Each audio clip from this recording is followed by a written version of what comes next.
The Bill and Kelly Show is recorded at Studio A at Executive Suite Squared in beautiful Hammond, Indiana. Now, here's Bill and Kelly.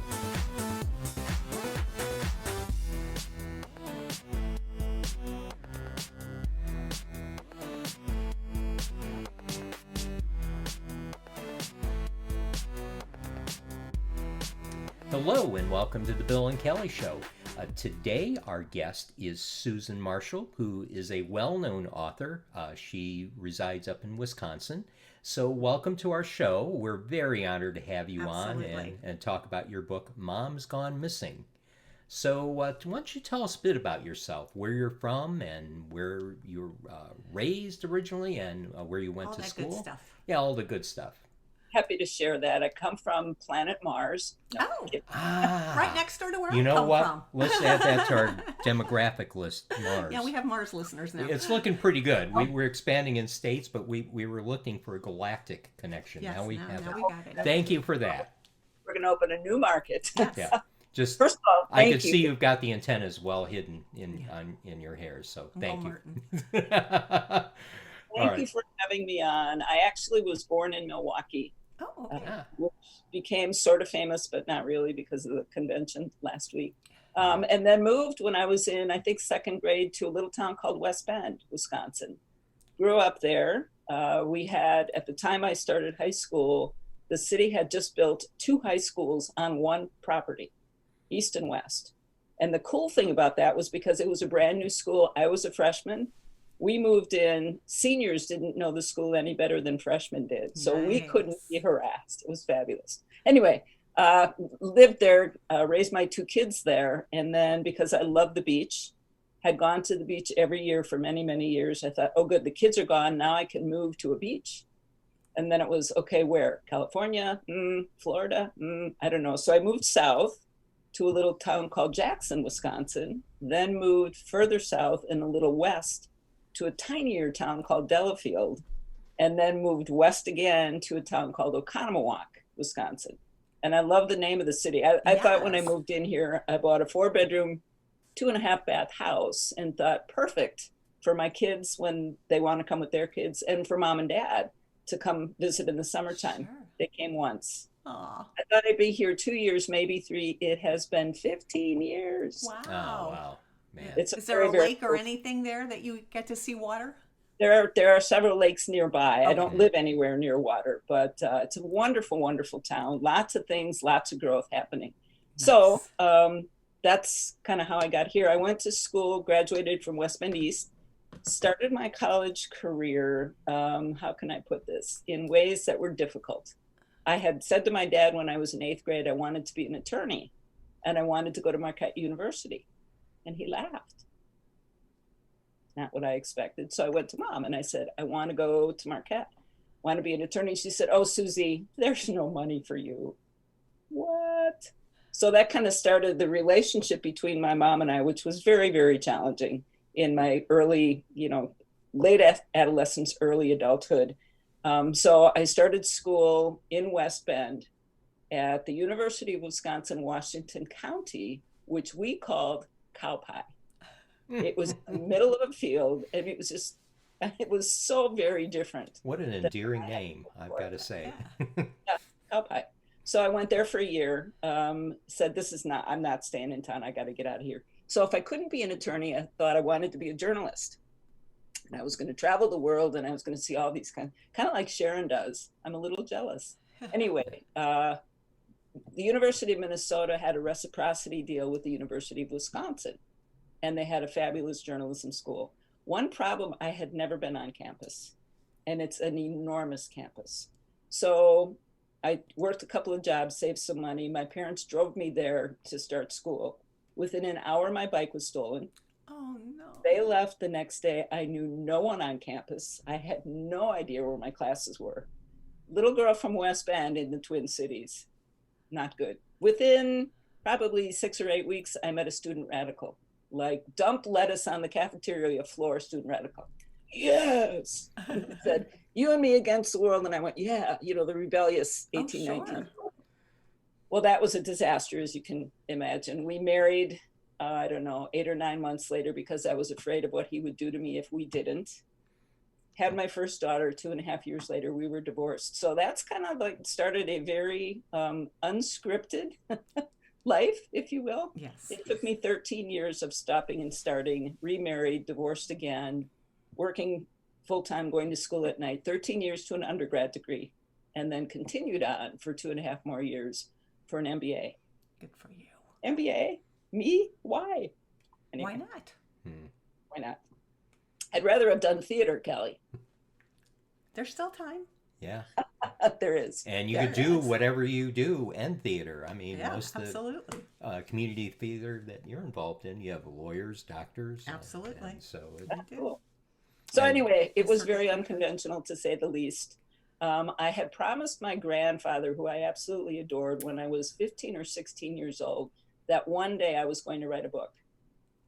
And I was thinking, Danielle Steele kind of stuff. Right. Never expected that I would write business books or nonfiction, frankly. My first book was called How to Grow a Backbone, 10 Strategies for Gaining Power and Influence at Work.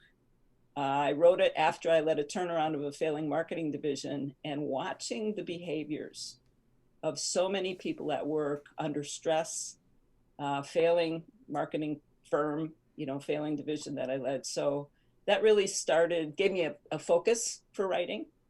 That was published in 2000, 20 years ago. Wow, hard to imagine. The second book was a compilation of writing I had done for local newspapers and local magazines, short stories, short pieces. That one is called Life, Be in It. And it was the one I read from actually when Mom was at Azura. And then the third book, that came out in 2012. The third book is Of Beauty and Substance, A Backbone Guide for Women. And that the thinking originally in writing the How to Grow a Backbone was that I would write different books targeted to different audiences. So that was the plan. And then the whole situation with my parents developed and life changed. Absolutely. Yeah, and it's important to know that this wasn't one of your parents, but both your parents were suffering from neuro disease, if you will. So one had Alzheimer's, and one was experiencing severe bouts of dementia. Right. And what was interesting as we study this, and as you know from your backgrounds too, there are so many different variations on this particular malady. Yeah. Alzheimer's. It's like autism. There's so many different types. Well, and because Dad was the first one we had ever experienced having this kind of situation, you deny it for a long time. Oh, he's getting old. Yeah. Oh, he's just forgetful. And he, Kelly, like you mentioned too, was very, very, he was happy. He was a quiet guy. He wasn't real gregarious, but he was happy. The disease changed him. He became angry. He became morose. He became combative. And that's when Mom realized she couldn't care for him in the way he needed to be cared. So that was, a tough realization. And we really denied it for a very, very long time. Sure. Yeah, although there's some on the brighter side, Kelly has some really humorous. Oh, with my dad, Yeah. because he was one of the happy, funny guys. He didn't get to that angry stage, which his mom did. My grandma turned into this mean woman, which was scary. I mean, especially when you're younger and you see this grandma who was always the fun grandma turn into this mean woman. And I was worried about my dad turning into that. And I'm thankful every day that he stayed that funny, comedic kind of guy. You know what's funny about that, Kelly? My mother was the reverse. She was mean. I did not like her at all when I was growing up. She became so happy and so grateful for every little thing in her life. It was really a blessing. The last 7 months we had with her here, I couldn't ask for a better outcome for her, for me, Right. and for Kind the of some family. closure. Yeah. Yeah. She was a butt pincher. So tell us a bit about the beginning of the story and how you became inspired to write this book about your real life experiences. I mean, what was that tipping point that said, I need to share this? I think it was more like slow roll wave. Hmm. Kira Hensel, who's the publisher, we have been friends for a number of years. She was hearing the story unfold. We'd have breakfast every quarter or so. And I would just tell stories, and share frustration as you do with friends. And she said, you really need to write this book. And for probably 2.5 years, she said, write the book, write the book. And I said, Kira, I don't know who I'm talking to. And I don't know what I'm saying, because my other books were kind of how-tos. And as I thought about it, and I've got folders and folders and files of all kinds of things, I thought, you know what? I'm just going to tell the story. I'm just going to write about what happened, how it happened, how I felt during all of this, because I think that will help others. Yes. Rather than saying, you will encounter, we don't know that. You will deal with certain things, yes, and that's what I wrote about. But for me to give advice to somebody else just did not feel appropriate. So in sharing my story, the feedback has been just extraordinarily emotional. And everybody's got a story. Absolutely. Everybody has a Oh, yeah, story, they whether do. it's a funny story or a horrific story. Yes. And if nothing else, don't you feel that people that read this, regardless, and as we discussed before the show, the different diseases, and that people may relate to this, that go through another disease with their parents or spouse, that this can be therapeutic for them just to read someone else's experience? Yeah, because you know what, toward the end, I write about how completely out of sorts I was. After Mom passed, I had lost purpose, and I was dreaming things, and of course drinking way too much wine and doing all of the stuff that we do that we know we shouldn't, but you can't find your way back to okayness. And that a lot of people have responded to that. A guy, actually, a man that I don't know well, but I've known over the years, called me and he said, you know what? You made crazy okay. Boy, that is a strong statement. Yeah, it is. It is. You made Because crazy okay. we all feel that when we went through this with our parents, that you look at the situation close up and you don't realize it till afterwards, and you look at it at 35,000 feet and oh my gosh, we were just absolutely insane. And that's the situation, that this whole thing of having a loved one go through a traumatic time, that just Right. brings you to the edge. Parents, spouse, whatever it Oh, is. yeah. Yeah. I And put Kelly in that position all the time. As No, my late husband did that too, though. So, I mean, I understand what you're Yeah, saying. yeah. Living with somebody with mental illness, same kind of a thing. It's crazy. Every day is different, and the emotions are crazy. yeah, Well, and for me personally in this situation, I didn't have a full-time job. I was an independent. I had no money coming in. I'm not married. I don't have a, support system in that regard. So financially, I was totally wigged out. I'm like, what am I going to do? Interestingly, at one point I was in Arizona with Mom. We were packing up her things and kind of getting her organized. And I asked her for help financially, which I had been taught my entire life from her specifically. Don't ask, figure it out. I had to ask her to help me financially. And she was confused by it at first, but gracious. So that was a huge lesson for me. And just, you know what, you can't do everything. No. And you're not strong enough, and you're not blah, blah, blah. I had become very self-sufficient. It's not the best way to be.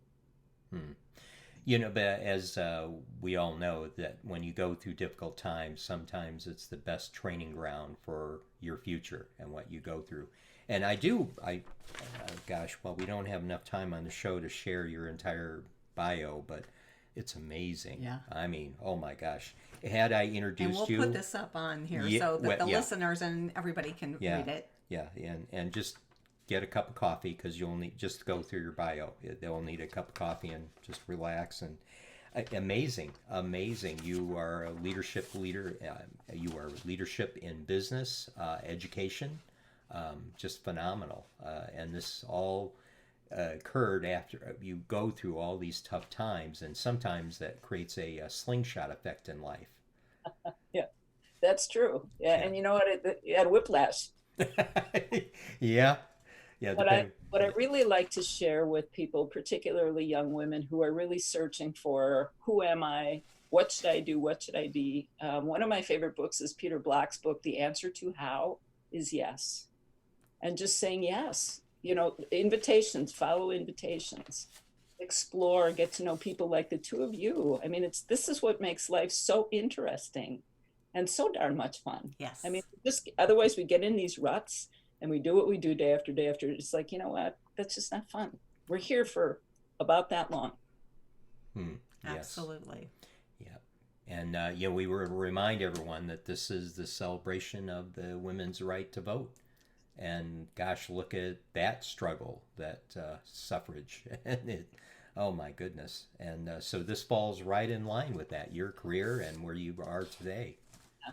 Well, and the privilege really to do so many different things. I will say, if you are the kind of person who needs financial stability and security and know what's coming next week, probably not a good path. But we all put those things into perspective. And I guess that was one of the biggest lessons I learned watching Mom and Dad, is they built this wonderful life, worked hard, 6 kids, work, loved their time after the kids grew up. They had wonderful years together, and then gradually started divesting of things. And I write in the book, even the refrigerator was packed to the gills when we had 6 kids. And by the time it was the 2 of them, very sparse. You just don't need a lot. And so just watching that arc of life, was really profound for me. And I realized as I thought about that, and writing the book was quite a catharsis, as you can imagine, I realized that the things we worry about oftentimes really don't matter. Exactly. Don't matter. Getting back to your book, we'd like to share with our listeners some of the specifics, where they can get it from, and where they can find out more information about you. Absolutely. So the book, Henschel House Books is the publisher, but of course, Amazon, Barnes & Noble, any of the online retailers by now should have books available. It was released the 17th of July, and it took a little while to get into the warehouses, but I think they're there now. Okay. You can find me at susanamarshall.com. And it's a brand new website, so, we keep changing ourselves. I founded the Backbone Institute a number of years ago and taught leadership development and those kinds of things. This book, I thought, you know what, maybe it's time to lean into being an author. Like, I don't know what that's like, but book number 4, it's probably time. So we created a Susan A. Marshall website that has the books. At the lower right-hand corner is a link to Backbone Institute. Okay. So all of that work is still available, and there's a ton of information on that website. Nice. So one more chapter, right? Yeah. Turn the page, Absolutely. start again. So tell people a little bit about how the title for your book came about. In real world, I was sitting in my office, and the book opens with this scene, actually. January 4th, 2016, 7:30 in the morning. I'm like, it's a new year. It's going to be one of the great ones. I'm going to eat better. I'm going to sleep well. Phone rings at 7:30 in the morning. I pick it up. It's my brother in Colorado. Mom's gone missing. Mom's in Arizona. Paul's in Colorado. I'm in Wisconsin answering my phone. What? So I thought, and like I say, I kept lots and lots of notes through all of this time. That's how the book opens. And that really sets the stage. I then go back a little bit and talk about Mom as my kid's point of view, and my dad, of course, couldn't stand her, adored my father. So set that up just to give some kind of perspective, and then really follow Dad from that January phone call until his death later that year. So, and then Mom's moved back from Arizona to Wisconsin. Lots of twists and turns. The other thing that's interesting, people who have read the book are like, oh my gosh, it was something, every time I turned the page, something else happened. Yes, that's true. I lived it over a 2-year period. You'll read it in 2.5 hours. Right. Mm-hmm. That's warp speed. Yeah. Yeah, and still there's probably a lot of granular information you couldn't include, but yeah, it's something else to retell that story again. Yeah. Oh. It is, and really every time I reflect on it, I actually went back and read the book again. When you're writing it, you're in the middle of it. I sat down and read it. I made myself cry. It's like, oh my gosh. It's just, there's a lot of profound stuff in there, and real. I wasn't trying to be somebody I'm not. I wasn't trying to make this prettier than it was. So I really hope it touches people in that way. Oh, I'm sure it will. Definitely. I'm sure. Definitely. Well, boy, with that, we probably ought to wrap things up here. And want to thank you again for being on the show. And is there anything else you would like to share with us? Any more information? Obviously, with the pandemic, a lot of you authors are not doing book signings. But if someone wants a autographed copy, is that possible? Absolutely. Absolutely. And either shoot me a note at susanamarshall.com or send a request at Henschel House Books. That will certainly make that happen. I do want to mention 2 other people, if I may. Sure. Go right ahead. First is the artist, the woman who painted Mom's portrait. Anna Biedenbender. I met her in 2013. She was a student at Wisconsin Lutheran College, and I was conducting a confidence clinic there for the young women. She loved the work and stayed in touch with me over all the years. And so as I was wondering, what kind of cover can we do for this book? I shot her an email and I said, I've followed her art. It's very evocative. I mean, it's powerful artwork. So I sent her a note and I said, do you have a piece that would fit for the cover of this book? And she said, well, maybe. She said, I'd love to do an original. I jumped on that. Yeah. It captured Mom so beautifully in the portrait. It really is remarkable. And that's her behind you above the bookcase. Yes. It is. Yeah, it is. So Anna Biedenbender, she has a website. It's in the book as well. But I encourage you to hunt her down, especially if you are an art lover or are looking for a special piece for something that you'd like to do. She's fabulous. And then the other person, of course, I have to mention is Marty Schreiber, who wrote the foreword. Marty is a former governor here. His book, My Two Elaines, was another very poignant story about his journey with his wife as a husband and a caregiver. And Kelly, unlike your dad, she changed a lot. Yeah. And his anger about it and his heartbreak over it. And then finally his recognition that there's nothing he could do. So a friend of mine asked actually if I would send him a copy of the book or the manuscript for him to read. And I said, sure. I didn't know Marty. So I sent it to him. She sent me an email then a week or so later. Title was Marty in the subject line of the email. The sentence, one sentence, can we talk? Yes. So I called her and she said, he really struggled with this book. He said, there's just so much pain. And I said, well, it's very real and it was very painful. But at the end, she said, it all made sense at the end. But if you're interested, he'd like to talk to you about it. I said, sure. I hung up and I'm like, I've done something horrible. I just felt so badly that he would, after his experience, would feel so awful. So I was a little nervous about calling him. I did. We had a half-hour conversation and just what a wonderful human being. He wanted me to help earlier in the book. And I said, well, that's not what the book is. It's a true story. It's not a here's. At the end of our conversation, he said, one of the things that's been most interesting and most heartwarming to him in the whole Alzheimer's journey is that you are going to, he said, may I tell you a personal story? I said, sure. He fell. And in his recovery process, he had to use a walker and then a cane. And he said, I don't use a cane anymore. But do you know what a cane is for? He said, it keeps you stable. It keeps you grounded while you continue to heal. And it provides a security that without it, you wouldn't have. And he said, you're going to find in this journey, everybody who's caring for someone, you are going to meet canes. Like, what a great story. That is. So Marty and I are canes for each other now. Nice. Oh, beautiful. Cool. That's beautiful relationship to have. It's yes. Just absolutely great. Well, we probably better start wrapping up, and yes. and I know we could babble all day. I know, right? But we've been known to. So, but listen, Susan, we really appreciate you coming on our show and sharing this information about this beautiful book, about your experiences and your family experiences, and your other books as well. You've got out there, and we'll make sure it's all up there on the video when it drops tonight. So with that, Is there a puppy dog behind you? I just have to ask. Okay. Oh, yeah. Now I can see it. Before, all I just saw was like a little something, and I'm like, oh, You know, she's got a puppy. not very many things interrupt our shows except pets. Yes. They take a precedence on our Always. show. Yeah. And we have had storms here this morning. She is Oh, yeah. terrified I of saw thunderstorms. Oh, we Yeah. have one of those too. Streets. Yeah. Hoping they calm down. So thank you. Appreciate it. And No problem. really, thank you for the work you do. Thank you for giving me this time to be a guest on your show. Thank you Oh, for by all agreeing to be means. on. We are Appreciate so it. honored. And our hopes and dreams are that for us to go up there to the Madison, Yes, we Milwaukee can't area and just have a party with all the authors yes. that we've had on the show. So that would be great. Well, you're welcome. I've got lots of room. That's true. We did talk before. Yes.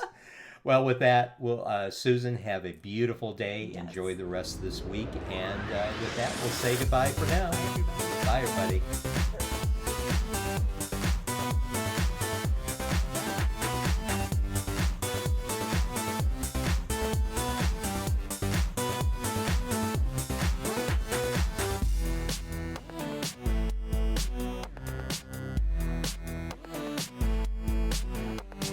This episode of the Bill and Callie Show is brought to you by Acorn Marketing by Design. Let Acorn Marketing by Design help guide you for online success. Whether it's a monthly newsletter or weekly blog post or daily social media post, Acorn Marketing by Design is your one-stop solution to great branding and online engagement. Call us today for a free consultation to talk about how we can refresh your brand and engage your customers.